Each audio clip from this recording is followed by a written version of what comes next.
جب نبی کریم صلی اللہ علیہ وسلم کی علالت کی خبریں عام ہوئیں تو بلال رضی اللہ عنہ کے پاؤں تلے سے زمین نکل گئی۔ وہ اس غم کا تصور بھی نہیں کر سکتے تھے۔ آپ رضی اللہ عنہ کی آواز آذان دیتے ہوئے لرزنے لگی۔ وہ ہستی جس کے لیے آپ رضی اللہ عنہ نے ہر ظلم سہا تھا اب دنیا سے رخصت ہونے والی تھی۔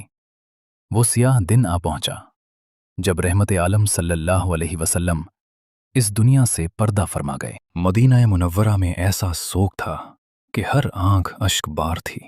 نبی صلی اللہ علیہ وسلم کے بعد جب بلال رضی اللہ عنہ نے اذان شروع کی تو اشہد ان محمدن رسول اللہ پر پہنچ کر آپ رضی اللہ عنہ کی ہچکی بن گئی اور آواز گلوگیر ہو گئی۔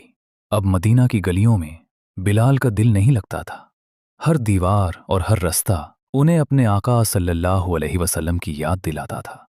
شدید غم کے عالم میں بلال رضی اللہ عنہ نے خلیفہ اول حضرت ابو بکر رضی اللہ عنہ سے اجازت مانگی کہ وہ ملک شام چلے جائیں تاکہ یادوں کے اس بوجھ کو سہ سکیں۔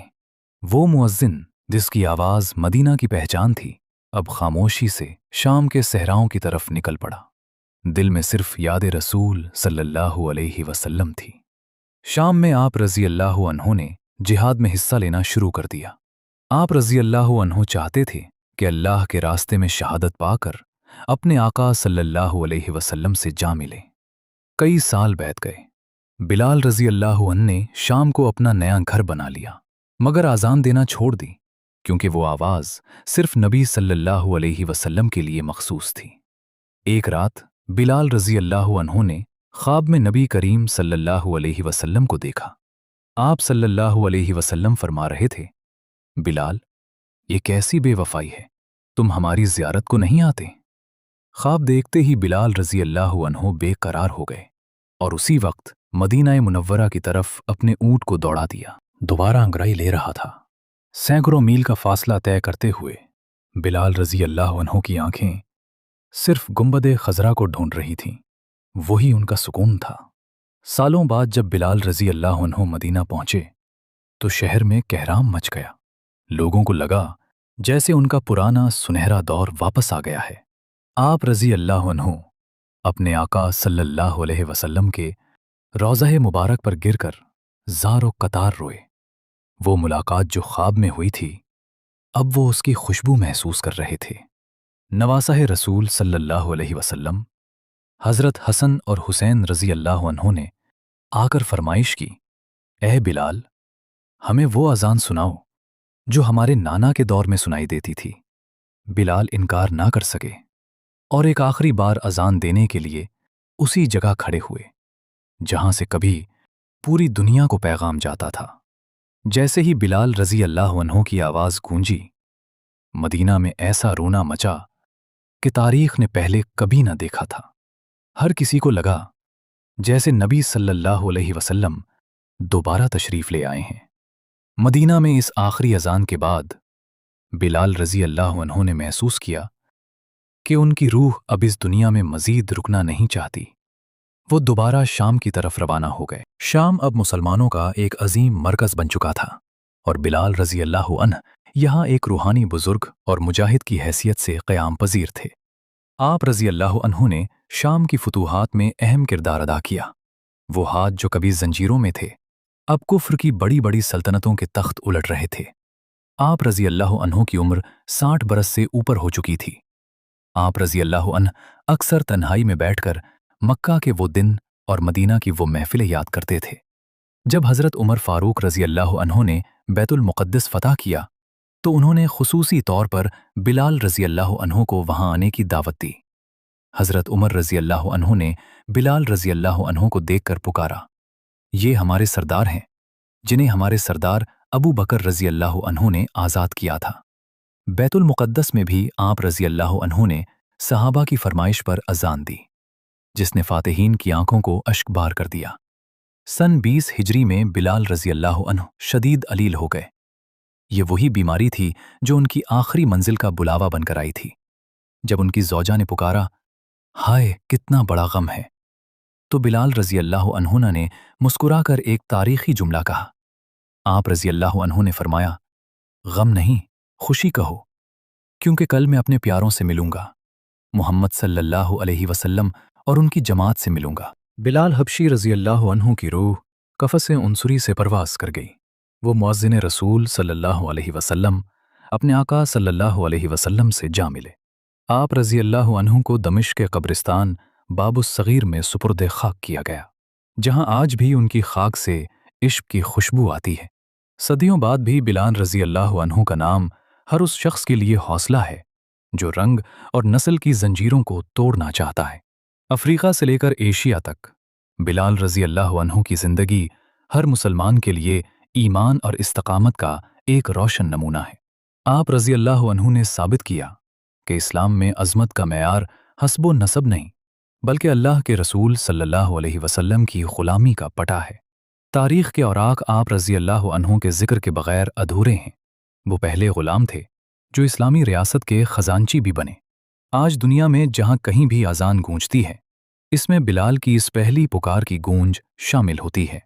وہ حبشی شیر جس نے باطل کے سامنے سر جھکانے سے انکار کیا، آج تاریخ عالم کا درخشندہ ستارہ ہے۔ بلال رضی اللہ عنہ نے وہ مساوات قائم کی جس کا خواب انسانیت صدیوں سے دیکھ رہی تھی۔ ایک ہی صف میں کھڑے ہوئے محمود اور ایاز۔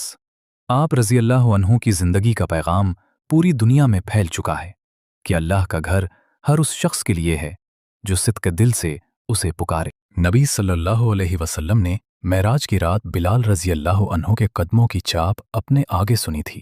یہ ہے وہ مقام جو ایک سچے عاشق کو ملتا ہے۔